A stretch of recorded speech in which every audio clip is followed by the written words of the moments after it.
আমরা এখন ত্রিভুজের লম্বকেন্দ্র বা অর্থসেন্টার নিয়ে আলোচনা করব। তাহলে প্রথমে একটা ত্রিভুজ অঙ্কন করি।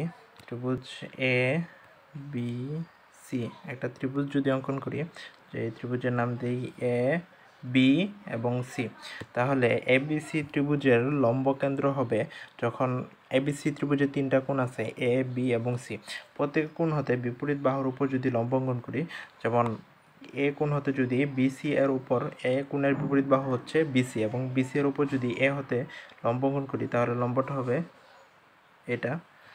আর যদি এসি এর উপর বি কোণ হতে এসি এর উপর লম্ব অঙ্কন করি, তাহলে লম্বটা হবে এটা।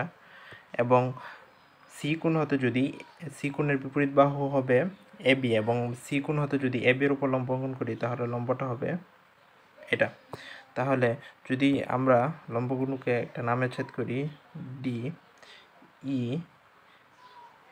এবং এফ, তাহলে এই তিনটা রেখার, যেমন আমরা এখানে এ বি সি ত্রিভুজের কোণ এ বি এবং সি হতে তাদের বিপরীত বাহুর উপর যথাক্রমে ডি ই এফ লম্ব টানছি, তাহলে এই লম্বগুলোর ছেদবিন্দু